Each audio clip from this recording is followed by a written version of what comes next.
Hey, what's going on? Welcome to the Doug Show. My name's Doug Cunnington.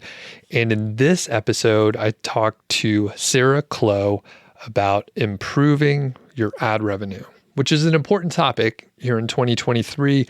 Ad revenue has been down a little bit. There's a recession, economic downturn, different definitions are out there, but generally, companies are spending less on ads. So it's great to improve your revenue. It's a good topic overall, whether ad revenue is down or up or whatever. Improving revenue is a good thing. This is an interview from a while back. However, the ideas still hold true. One thing is there has been some news about Ezoic in the past few weeks or a couple months ago or something like that. They laid off a handful of employees, and they also ended their affiliate program, which a lot of people were pretty upset about. Apparently, there was some chatter on Twitter, which I don't participate in, but in the YouTube space, some of my peers and friends have talked about it.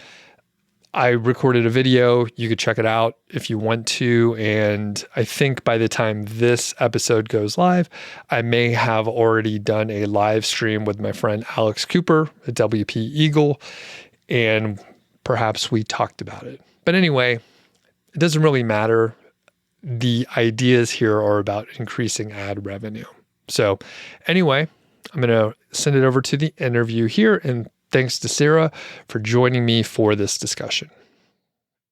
Hey, what's going on? Welcome to the Doug Show. My name's Doug Cunnington, and we have a special guest today. And like normal, I am having such a hard time pronouncing simple names, actually. So, Sarah, you're here, and your last name is Clow, right? Yes, that was good. That was great. We practiced a lot before we started recording, and today we're going to talk about how to improve your revenue, increase your revenue, and just do well with display ads. So, Sarah, thanks for joining me today. Yeah, thanks for having me. Who are you, and what do you do? You're from Ezoic, so I'll let you talk about yourself a little bit here. Yeah, well, I've had a ton of roles since I started working at Ezoic about 3 years ago. We were a much smaller company when I started working here, and now we're surpassing 400 employees. So it's kind of insane to see that shift, but it just means that, me, myself, has been able to, do a lot of different things at Ezoic and really understand, how we operate. But my official title as of today is the Director of Brand Marketing.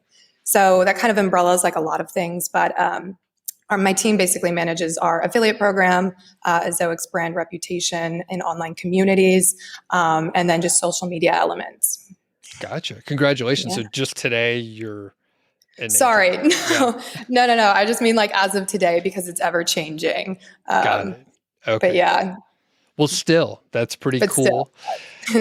And how many people were at Ezoic when you first started working there?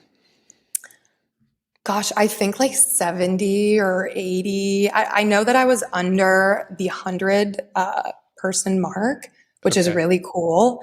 And I just remember like interviewing here, and I had, when I graduated college, I was like, I don't really want to work at a tech company because I'm not very techy and I don't know if I would like it very much.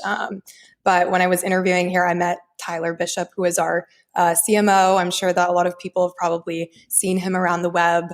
And he really just sold me on everything to do with Ezoic. I was really fascinated with this company and how the technology worked. And I wanted to learn more. So I'm still here. I'm not going anywhere. Very good. And what was your background in college, or what degree did you get, just so people have kind of an idea?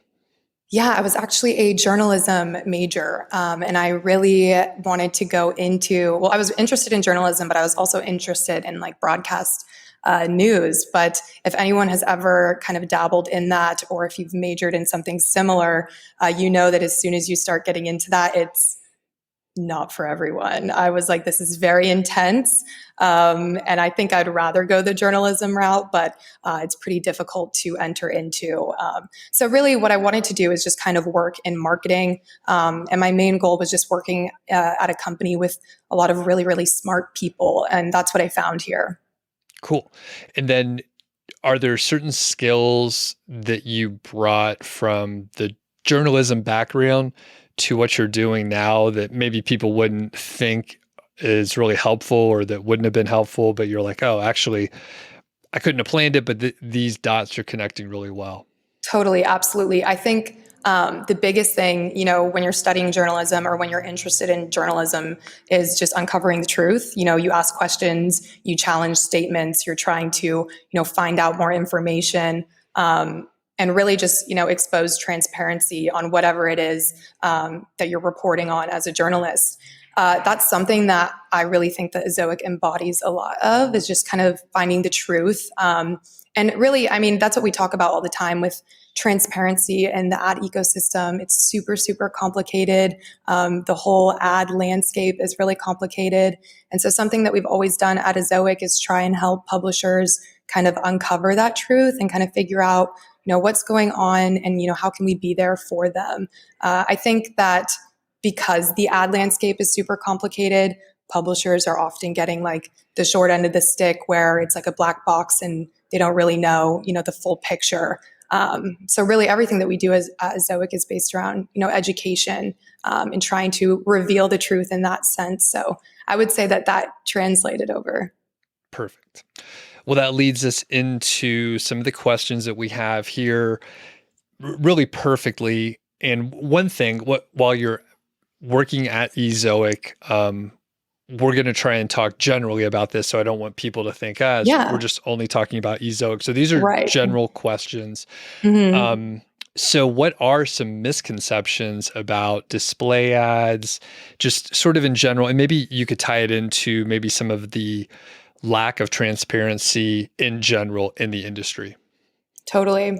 Yeah. I mean, I think when it comes to display ads, there's so many misconceptions.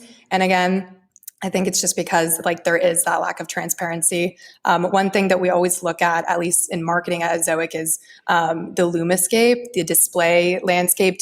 Are you familiar with what I'm talking about? Nope. It's basically like a map. So if you Google it, it's Lumascape. So it's a map that kind of shows you all of the different ad tech that is in the middle of like the publisher or the marketer to the publisher. And it's super complicated. You don't need to like analyze it, but if you were to like look it up on your phone and take one glance at it, you'll see like, okay, this is a super complex landscape. And I think because of that, there's going to be, naturally so many misconceptions just about display ads in general. But I think the biggest one that we're still facing, and this is just in my opinion today, just because I talk to publishers so often, is that people don't want to see ads on their website. Is that something do you ever hear that from people still? Yes. Sometimes, and Yeah. to be honest, sometimes I complain, and typically it's the poor implementations, which I'm sure Totally. we'll get into. But yes, some people are like, who wants to see ads? Yep. Yeah. And I would say, like, we're probably all the same. But I think it's just because, I mean, relatively, like, ads are still new in this medium. I mean, ads have been around forever. I mean, we still see them on billboards, magazines, and things like that. But I know seeing them on a website is kind of like a new medium. And we've just kind of transitioned into that like recently. I know it probably doesn't feel recent if you're someone like who is a publisher. It probably feels like ages for you. But really, I mean, I even remember like hearing my parents kind of complain about like, oh, those ads that pop up on a web page, they don't want to see that. But I don't know. I think it is a misconception. I mean, we've done studies at Ezoic. We've published studies that have proven that websites that do have ads on them are more credible to a visitor. This is probably because, I mean, if you think about ads that or websites that don't have ads on them, it's likely that they violate Google policy, and so they can't show any ads, or it's a restricted theme. There's a lot of reasons why, but yeah, I mean, there's reports that basically show, if your website and you display ads, it's a credible source. And the matter of the fact is that they do rank higher on Google. Google's going to send traffic to those sites because they make money from them. So it's kind of a win-win all around. But I do think it is an area where people are a little bit more fearful or uncomfortable with ads. But really, if you're someone who owns a website being uncomfortable with putting ads on your site, like that's okay. But it always comes down to like the visitor, because chances are the visitor is not going to be, uncomfortable with seeing those ads. And then you make money. And talking about the visitor experience, obviously really important. And when I was talking about complaining earlier, I try not to do it too much, of course. No one wants to I do it too. Here's the worst one, and you have probably heard the same example many times, but you're looking up a recipe and you're on your phone, and then like a video pops up, there's ads from the bottom, there's ads from the top, and you're like, what the fuck is going on here? Like, I just want to see the recipe here. Yeah. And then you have to read like someone's life story about how their grandmother used to boil peanuts. Oh my gosh. Whatever. So, and then eventually, and the different kinds of like all of the ingredients, where they're grown. Mm-hmm. And it's just an unintended consequence of like trying to rank on Google. And I like understand the full picture, and it's not a charity. They're trying to run a business. So I get it. But yeah, what about visitor experience and people that perhaps are really resistant because they don't want to create a website that is just terrible to visit? Yeah. And going back to that example, it's like a perfect example. The reason that, bloggers, publishers who do that, like they do it because they're trying to keep you on the page for longer, right? So they can get, those ad impressions and keep you like scrolling a little bit longer. But yeah, I mean, that just kind of goes into like a perfect example of like why testing different ad locations is really important. Like for that reason, like if you're on your phone and you're just trying to like get the recipe really quick, like that's something that needs to be tested. So I think when it comes to like user experience and different like ad layouts, the biggest misconception there is thinking that all visitors behave the same as you do. So by that, I just mean if you have maybe fixed ads on a page, so say you have that recipe page and you decide to put an ad above the fold, like a big ad at the top, and then you can insert some video ads or whatever it may be. And then it's like a fixed, setting where it just stays that way. So then like if you're Doug and you're just trying to access that, page really quickly from your phone, maybe you're driving to the store and you're trying to look up the ingredients really quick, but you don't have any service. I realized I just made an intention on being on your phone while driving. That was a bad example. Okay, so maybe let's say you're at the store and you pull up the recipe on your phone.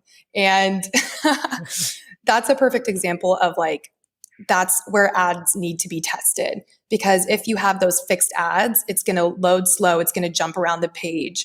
And that's where something like Ezoic is going to come in, because what it'll do is it'll test, okay, these different factors. We know that Doug is at the store, maybe not tracking you directly, but they know that location wise, you're at a grocery store and you're not connected to Wi-Fi, you're on a mobile device. Because of that, your phone's not going to load as quickly. So it needs to take away those large ads that are more difficult to load and inject some smaller ads, or maybe take away ads, from the top of the page. So that's like something that's really important with just constantly like changing and testing, ad layouts, instead of saying, okay, I really like the way that my user experience looks on this page. So because I like it, everyone is going to like it, because it's not always true.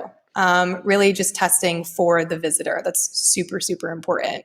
Like if I go to Home Depot and I'm looking for like, okay, why are there so many light bulbs in the world? And I'm like scrolling. I hope that I get, an article that doesn't have like a ton of ads that are a little bit more difficult to load on mobile. But if I'm at home and I'm on my desktop computer, I have a lot larger screen and I'm connected to Wi-Fi, so things can load a little bit quicker, then I'll get a different visitor experience. Okay, perfect. Anything else? But don't be on your phone while you drive. I know. In your example, I'm stoned. It's 4:20 when we're recording this today. So I'm stoned. I have a beer open. I'm texting people and driving from the back seat. It's a horrible situation. Anyway, safer than driving in the front seat. But yeah. So from the user experience standpoint, is there any other thoughts broadly? You obviously get a lot of questions and you hear a lot of things going on. So anything else, either misconceptions or things that people should consider from the user experience standpoint? Yeah, I just think that bringing it all back to the visitor and just like running tests. I mean, everything that we do is very data driven. So that's why I always kind of resort back to not getting super comfortable with like your site layout as something that you would prefer, like your ideal setup, because it doesn't matter, because it always comes back to the user. It's always going to be, what do they prefer? And when I say preference, I don't necessarily mean like, Sarah doesn't prefer ads above the fold. Doug doesn't prefer ads in the sidebar. So when Doug lands on a site, don't show ads in the sidebar. Because in reality, we all think ads are annoying. So it doesn't matter like what kind of location preference, but really what matters is just kind of like bidding on, different factors that advertisers are bidding on. So it's going to be those things like the location, the connectivity. There's tons of factors really that it's based on. So I think just getting comfortable with seeing changes on your site and knowing that it's all for kind of the sake of optimization. Perfect. So we're going to get into a couple areas that I was very resistant to accept before I started putting ads on any of my websites. So number one is site speed. I love a fast loading site. I get annoyed with ads, all the things that I mentioned before. And I was like, it's definitely going to make it load slower, which I think arguably like we can accept that. Like other things are loading. Sure. It's going to take a little bit longer. Yeah. But eventually I got over it. And can you talk about the impacts and maybe considerations for site speed, just in general? And is it that big of a deal to, basically it took me a few years before I was like, okay, it's going to be okay. Yeah. You know what? And I kind of feel like a lot of people are the same, where, they were really resistant on ads because of site speed reasons. And again, like just kind of going back to what you said, like I totally agree. It is something that, when you add anything to a page, any element that you put on a web page is going to slow it down.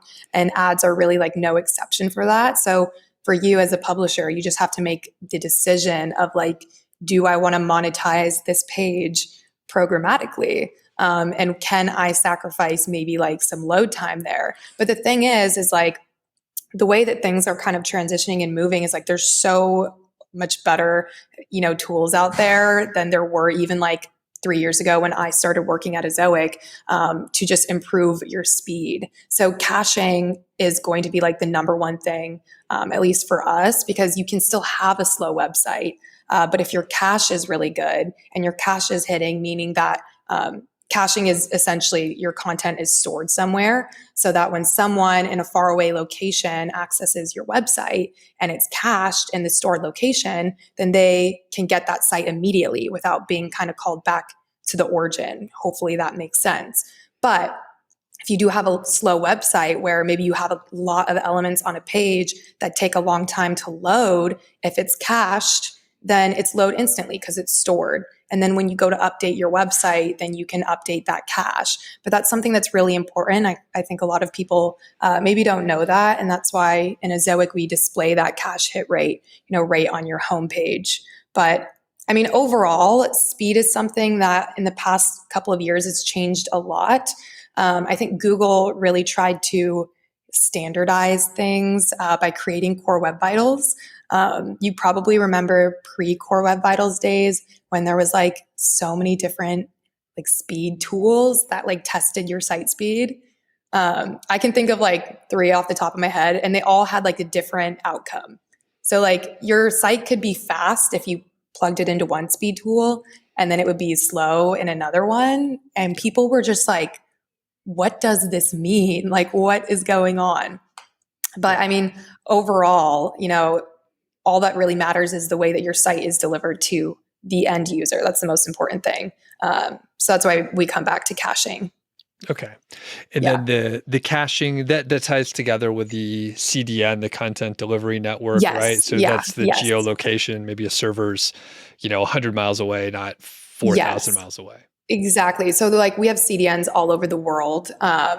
And that's exactly how like the content is basically received and like delivered into my browser. So like, say for example, if I'm trying to get to your website, and maybe you live in Ireland and I'm in California, you could have your website basically cached at a DNS that is in California. Probably there is a bunch here because it's California, but say it's in Oregon or something like that, then I would be able to just access that cached version. I get it instantly. So that's why it's really important. But I do feel like, when I talk about caching to publishers, it can be a little bit confusing. That's because there's a lot of cache rules that you need to set up. But you can do this in your Ezoic dashboard. If you're a Cloudflare user, you can use Cloudflare caching.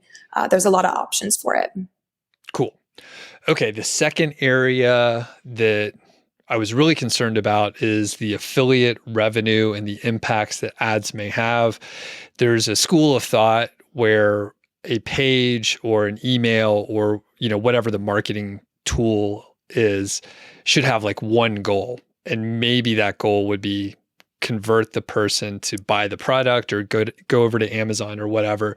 So if you have these conflicting goals, all of a sudden there's decision fatigue. A person may be confused about what you want them to do. So how does this come into play? What data, if you have some, about the impacts of affiliate revenue when display ads are on the same page and everything in that area? Yeah, I'm glad that you bring that up because it's something that has become more and more of a popular topic, especially like in this past year. I think we saw a really big shift when Amazon cut their affiliate commissions, because for a really long time, I feel like a lot of people with, sites that were, focused mainly on affiliate revenue, were very fearful or uncomfortable with like doing like a split revenue model site. Would you agree? Yep, 100%. Yeah. Yeah. And I do think it's because, affiliate used to be like super, super lucrative. So for a lot of people, I don't think that you really needed to think about, exploring other ways to monetize your website. Especially, with Amazon, they were really lucrative. And then Amazon is as big as it is today. And then they slash commissions to barely anything.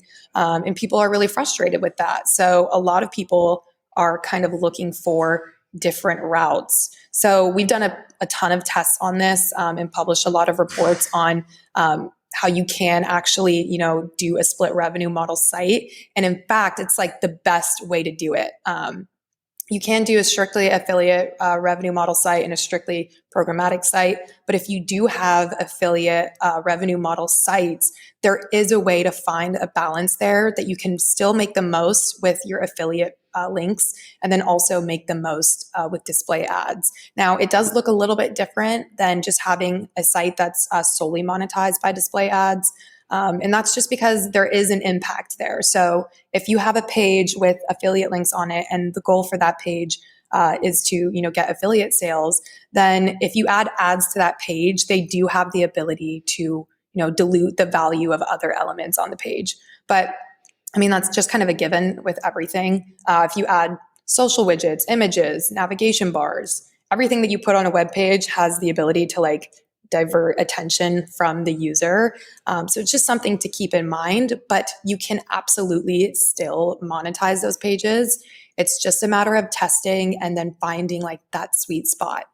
So we actually published something a few years ago with our friend Spencer from Niche Pursuits on really finding that, sweet spot with programmatic ads. This is what I basically always recommend to people who are in that model of like, okay, I don't really know if I'm comfortable yet getting into display on my affiliate pages. What you should do in this situation is set up categories inside big data analytics. From there, you're able to basically categorize your affiliate pages and test different ad densities on that page. And by ad densities, I just mean, different numbers of ads. So say if you want to only put 5 placeholders, 10 placeholders on those pages, and then see how that performs. And then you can make adjustments from then on. But setting up categories is really easy. So you actually do that inside of your CMS. So if you use WordPress, which most people do, they make it really easy to set it up. It's just in your WordPress dashboard. And you can go in and basically assign categories to all of your pre-published content. So as soon as you do that, it'll basically, propagate those categories inside big data analytics. And as soon as you do that, you can just start testing. That's basically what we've done for like any reports that we've published on testing, ad density and affiliate marketing and finding the revenue there. Balance is always going to win. And that's what we always kind of resort back to. Okay. Hopefully that's comforting for some people, just knowing that like you can just test, a few ads on those pages and kind of see if it has any effect on your affiliate links. I promise the chances are it's not going to have an effect. And then from there, you can kind of dabble with different ad densities. I know that actually Matt Diggity, I think he published a report maybe like a year ago now, maybe 2 years, but he did a study that was similar on, do ads really affect affiliate links? And he actually found he ended up making more money overall. Okay, makes sense. And it sounds like if someone had, let's say they had 1 or 2 pages where they didn't want to have any ads on there at all, it sounds like they could set it up that way, like an ad density of 0, or just like don't show ads on these couple URLs. Totally. Yeah. I mean, that's the thing about Ezoic. It's entirely customizable to how you want it to be. So if you do just want to put ads on all pages that don't have affiliate links, you can go ahead and set max ads per page on those pages that do have affiliate links if you want to do that. That's a feature that we have inside of Ezoic.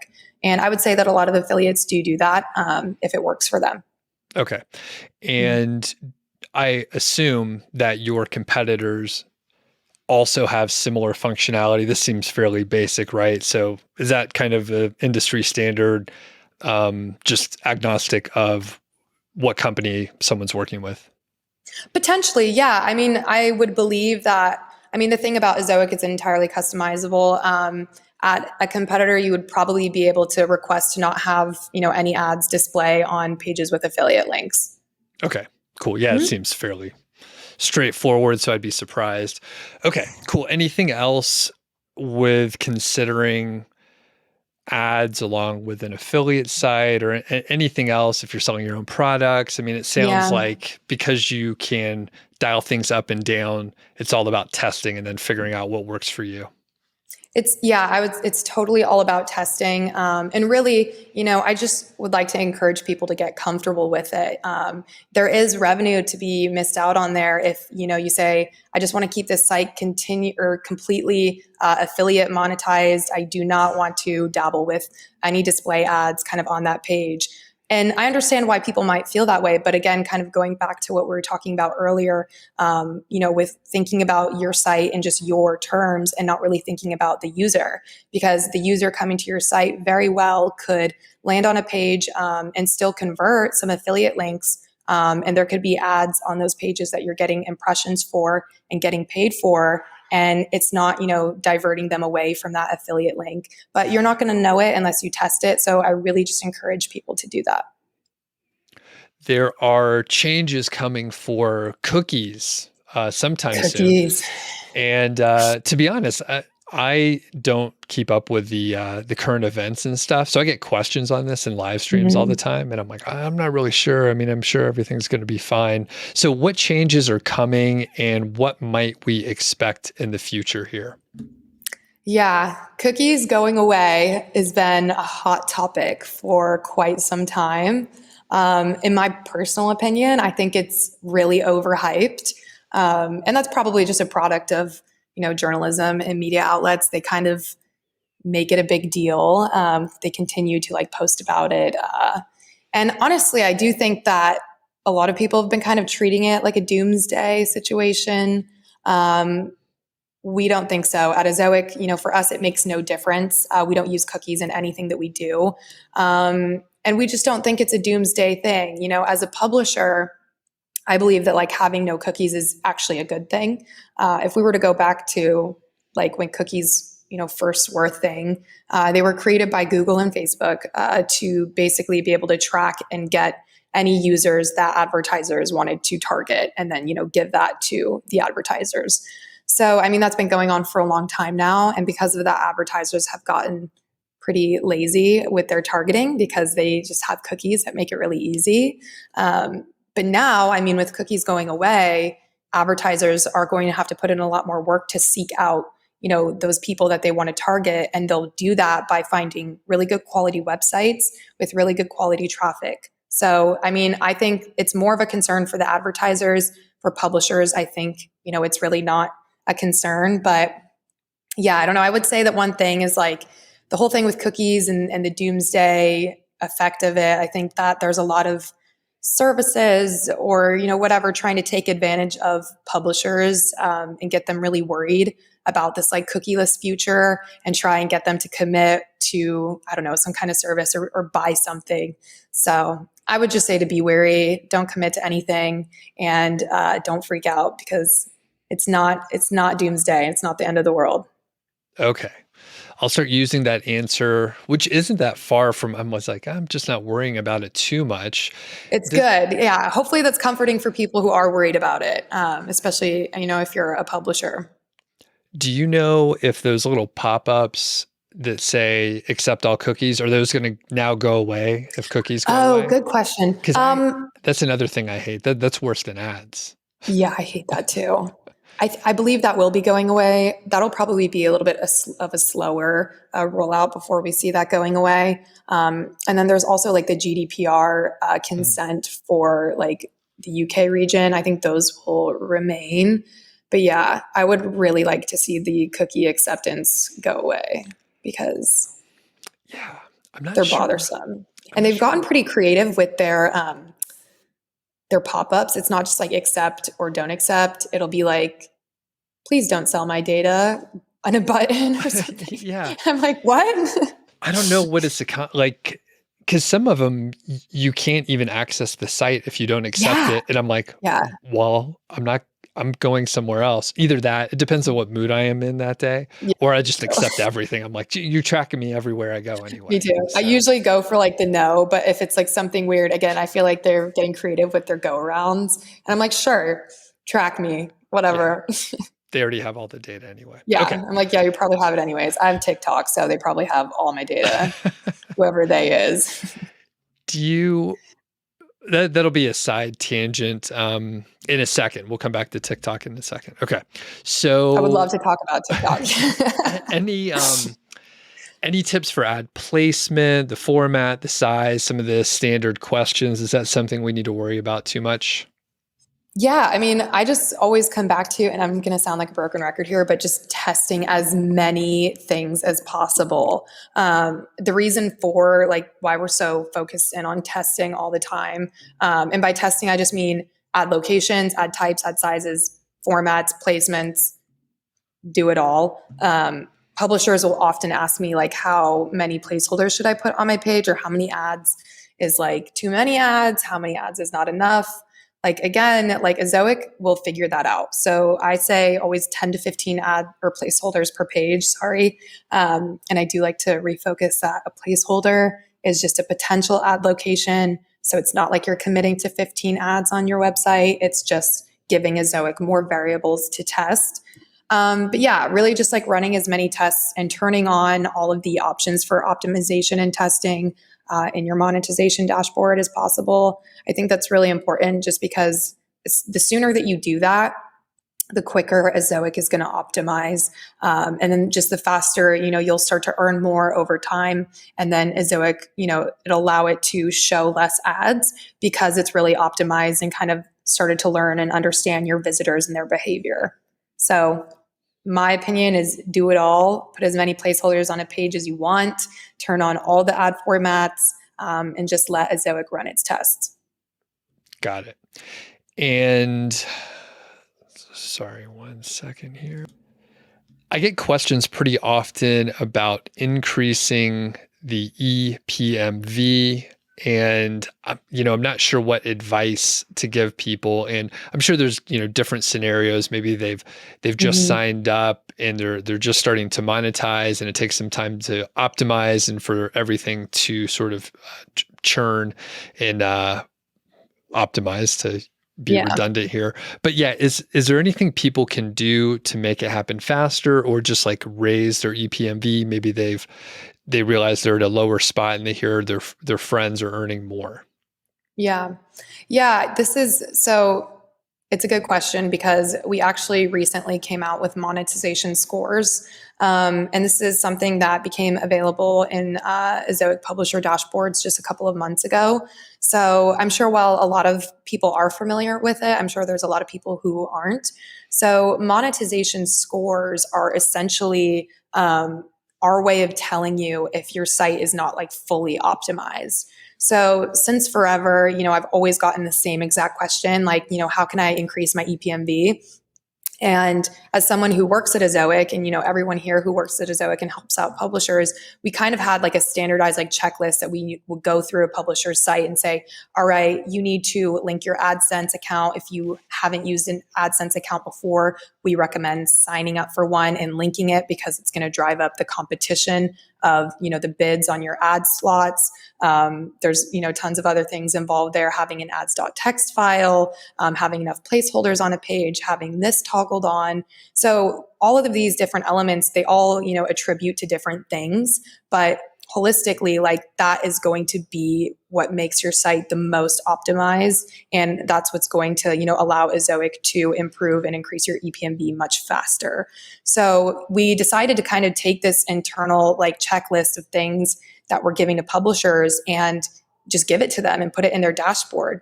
So what we did is we kind of gamified it. So you can go through the different levels of the monetization scores. You can see the score that your site has, and then you can see what kind of like optimization elements that you're missing out on. So if there's something that you haven't set up yet or you haven't turned on, it'll provide an explanation there, and then kind of show you like how you can turn that on or how you can do that.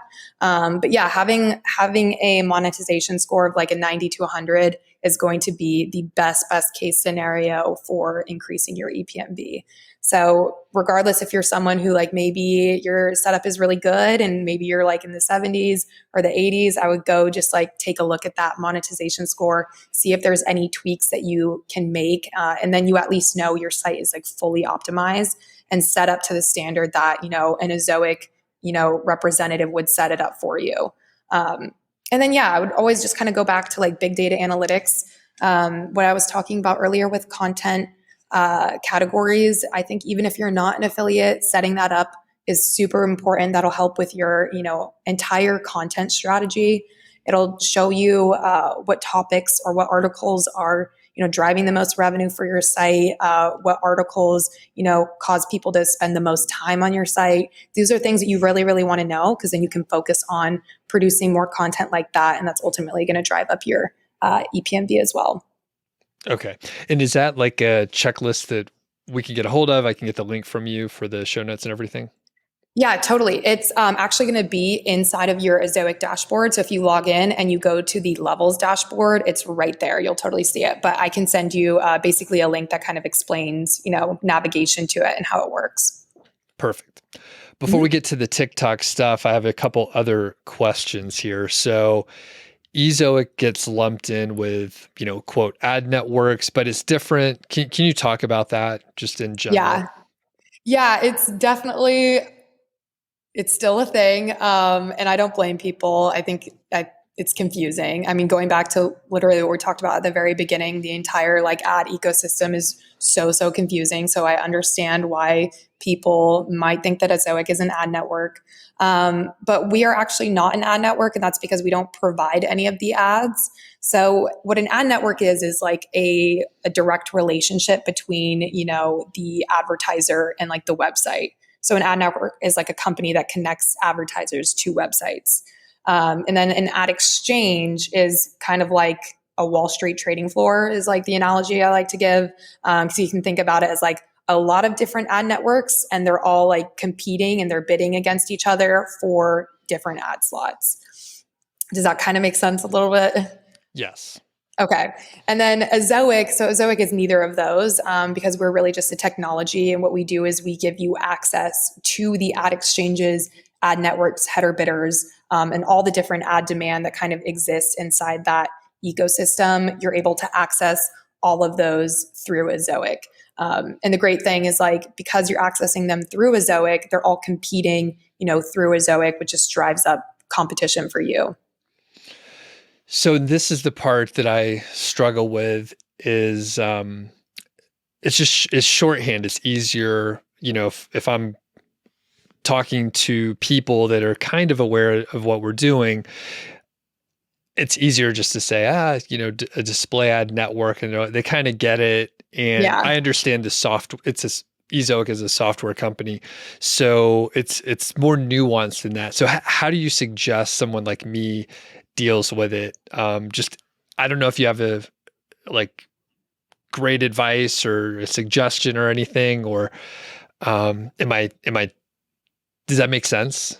Like Yeah. where I'm at? Yeah, I mean, I think it's really common for people to think that like Ezoic is an ad network, but really like we're just an ad technology. I mean, I hear a lot of people say like monetization solution or like monetization provider. That's something that I hear a lot, and like all of that is accurate. I think the only reason that like we as Ezoic are like always correcting people for saying ad network versus what Ezoic is just kind of going back to that, transparency and then building that transparency around like education. Because, if people, again, it's very complicated, but yeah, just trying to, demonstrate to publishers, advertisers, anyone who's like part of this industry and this ecosystem that, having transparency over how complicated it is really will help them kind of be a little bit more on their toes and kind of like stand up for themselves. Because I do think that publishers, like I said in the beginning, they do kind of get the short end of the stick a lot of times.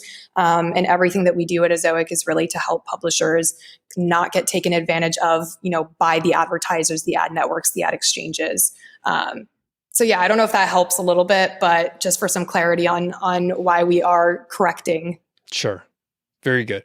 Well, it totally makes sense because, well, it is a more nuanced conversation. So if you are just, you're chatting at a higher level, there's no need to like be as specific. And then Right. later on, you understand if like the conversation is leading that way or something.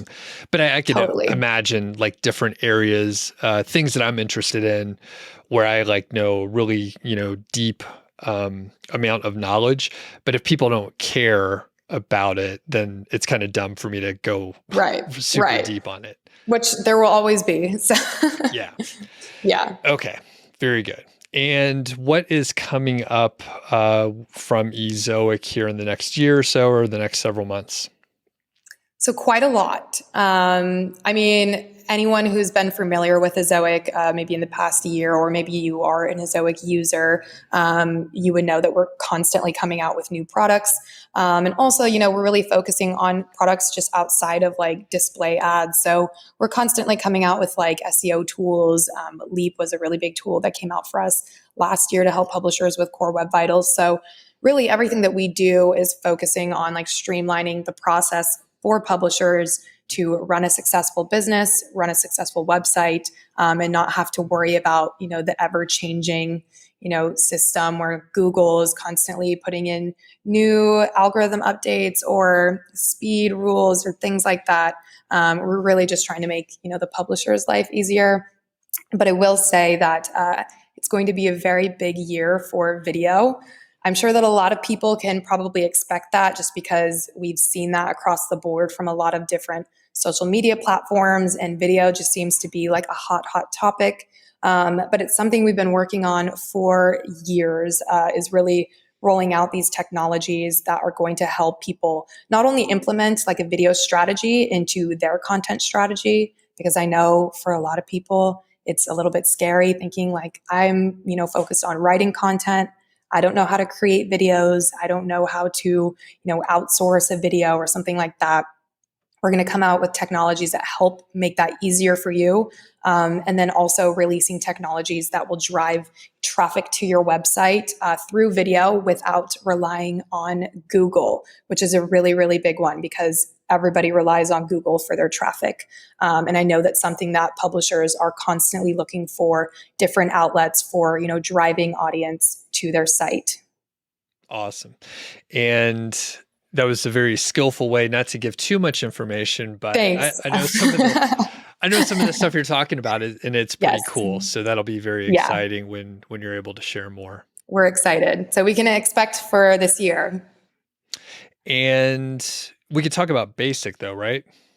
Yes. Yeah. Basic is something that is actually just started rolling out. So I'm sure that not too many people are familiar with Basic. Basic is essentially, it's very similar to Ezoic, but it's not as, I guess, robust. So there's no integration, no testing, no optimization that goes on, but you still are able to put ads on your website. So I would say that Basic is more comparable to AdSense. If you're familiar with AdSense or you've used AdSense, you know that it's pretty easy to set up. It's kind of like auto ads. So Basic is kind of set up the same way. What you can do is get a script and you put that into the header of your site, and then automatically you can just start showing basic ads. It's really, really simple, but the caveat to it is really simple. So because you don't have any testing or optimizations going on, it doesn't earn nearly as much as Ezoic. And that's just kind of like the fact of it is. I mean, we've seen that when comparing, AdSense to Ezoic. Ultimately, you're always going to earn more with something like Ezoic because there's that testing going on. But I mean, when it comes to Basic, like I know that there's a lot of publishers out there who have never used display ads before. They've never monetized their site before in any way. And they might just be a little bit nervous or timid to get started with it. So Basic is a really good kind of starting point to kind of like test the waters of advertising. But as soon as you start kind of like rolling in some income from there, you're definitely going to be interested in like what else is out there and how you can earn more from ads. And that's where Ezoic comes into play. Okay. So it's like you said, it's comparable to AdSense. So really it's like maybe the first step that someone would go towards for display ads. But if they're Yes. already using Ezoic or a similar, more sophisticated solution, they wouldn't want to use Basic. This is really just the Correct. first step. Okay. Totally. Yeah. If you're using Ezoic right now or anything similar, going to Basic would likely be just like a downgrade. If you're interested in making less money, you could do it. But I don't imagine that anybody is. So yeah, if you're using Ezoic currently, it's definitely not something that you would want to try out. But again, I know that there's a lot of publishers out there who are fearful of the integration, of name server integration, and maybe they just want to test out, how they can display ads on their website and start making money from it. So it's a great tool. Again, like you said, a kind of a stepping stone, a starter. Yeah. Okay. Very good. Anything else Ezoic wise or Basic before we do circle back to TikTok? I can't wait. Yeah, I mean, one thing I will say just about Basic, the website is basic.website for anybody who's interested in kind of testing it out. Because it is kind of like auto ads, it really takes a few minutes to set it up and like put it on your website. You can start earning money from it. I think the thing that's most interesting about it that people would probably like to know is that just from the testing that we've done, it will earn more than AdSense. The reason for that is because we're using Ezoic's ad demand. So what we were talking about earlier with like Ezoic giving you access to ad exchanges, header bidders, ad networks, it's all of those same, ad demands, and it's given to you also with Google's ad exchange through Basic. So you're going to get better ad demand. Again, it's still like very basic ads because they're injected, just a few on a page and there's no testing going on. But we have just better demand than AdSense provides. So the thing with Basic, and this might be a little bit confusing, it does earn more than AdSense. It earns less than Ezoic. Okay. Somewhere right in the middle. Okay. Yes. Yeah. Got it. Okay, tell us about TikTok. What are you into? I deleted it off my phone a Did couple you? months ago because it was just showing me like ladies with not many clothes on, which is cool, but I was just wasting a lot of time. But the algorithm, it really uncovers a lot. But anyway, yeah. So what are you doing? So how long did you have it for? I don't remember. Maybe month or a couple months or something. Okay. I think that might be why. So I've had TikTok for a long time. I should probably delete it. It's a huge time consumption in my life. It's like distracting. But I'm also someone, do you remember Vine? Yes. Okay. So I loved Vine. And when Vine came out, I was like, this is the peak of social media. This is the best social media. It's better than Instagram. It's better than whatever. It's better than Facebook. It's the best. And I thought it was going to blow up and like just be this great thing. And then Twitter bought it and sold it. And it went away. And now TikTok is really what Vine like could have been. So I think I kind of gravitated to TikTok because of that reason. I was pretty reluctant to get it at first because it was like, it's never going to be Vine. But I remember listening to a podcast, and it was Matt Navarra's podcast. It's called like the Social Media Geek Out. And he was interviewing someone from the New York Times who said, TikTok is so addicting. And this was like a reporter. And I was like, okay, if this person is saying it's so addicting and they said it's because of the algorithm, then I got to check it out. So I downloaded it and I kind of got the same thing where like, I feel like for a couple months, like the algorithm was just nothing that I'm interested in. And I don't know how it kind of changed and progressed, but now I just get videos that like relate so much to my life and experiences that I've had, just kind of like teasing at, something you've gone through, or just, I don't know, it's all dependent on your location too. So if I travel somewhere, I feel like I get TikToks that are catered to that location. So if I'm on a vacation, it'll show me TikToks of like things to do when you're in Denver, like stuff like that. And I'm like, that's so helpful actually, because I'd like to know that information. So now it's just like a time warp of spending time on TikTok. And then do you create anything, or you're just a consumer? I don't. Okay. I'm a little nervous too.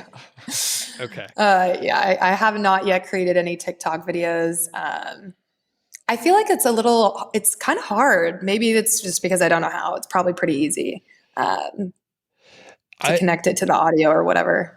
I don't know. It does seem a little difficult. And I had some friends and they were working on some of the transition videos, like where you turn and then I don't even know how to describe it well, but like you wave in front of the camera and then all of a sudden I have hair, right? Like something like that.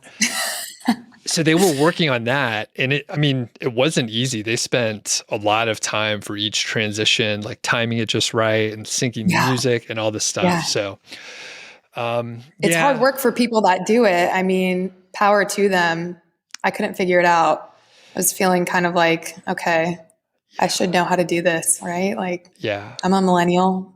I was going to say I'm getting old now. So I'm like, I don't even want to learn a new thing, but I may install it again, because you're this second person in 2 days to say, oh, you got to check it out again, blah, blah, blah. But it was a time suck. I was like, I should definitely be doing something else right now. They have a newer feature where you can now just like direct message any like TikToks that come up on your feed to any of your friends. And that's just created like an even more time warp, because now it's like something's funny or like something relates to one of my friends or family members, and I just like direct that to them, and then they'll send funny ones back to me. And so not only do I go through all the ones that have been sent to me personally, I go through all the ones on like my page. I don't even know. Yeah. And it's crazy too, because I don't follow anybody on TikTok. Like the big thing is like the For You page, the algorithm. But even though I don't follow people, it will always show me people that I know who've posted on TikTok, even if I don't follow them. I think it pulls that from my other social medias or something, but it's weird. Yeah. Oh man. Yeah. Yeah. All the data mining they're doing behind there. I don't even want to think about that part, but. Okay. I will say when it comes to like independently created videos, like TikTok being the biggest one, or like Snapchat, Reels on Instagram, all of that's expected to grow like 40%. I think it's more than 40% in the next 3 years.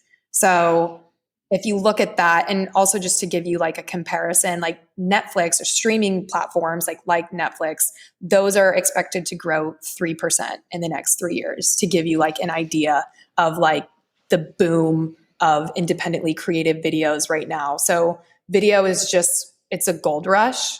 And that's why just kind of going back to like, video strategy and finding out a way to kind of implement that into your content strategy. If you haven't already, it's super, super important. And like the time is now, because I think we're going to see, we're already kind of in that boom, But just as someone who's a content creator, a publisher, website owner, I really recommend, figuring out how to start working that into your strategy. And even if it's like outsourcing video creation for your website or for any of your content to support it, I know that people have done like experiments where they outsource a video on Fiverr or OfferUp for just a couple of bucks, and they'll put that on their website and monetize it and make a ton of money. So things are moving video quickly. Cool. I'll have to work on my dance moves and transition. Yeah. And I think you're in a good position. Yeah. Yeah. You haven't seen me dance, so it's okay. not going to work. Well, I'll be waiting for that. Okay. All right. Well, Sarah, where can people find you if they want to connect? And yeah, I'll leave it open. You don't have to give your email address or anything like that. But if people, of course. More, yeah.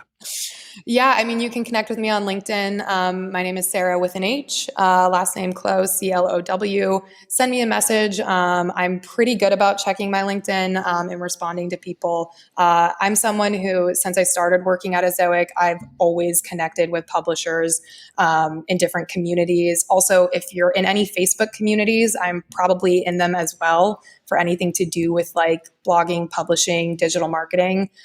So my name is the same on Facebook. You can add me as a friend, or see if I'm in any of the same groups as you. Send me a message.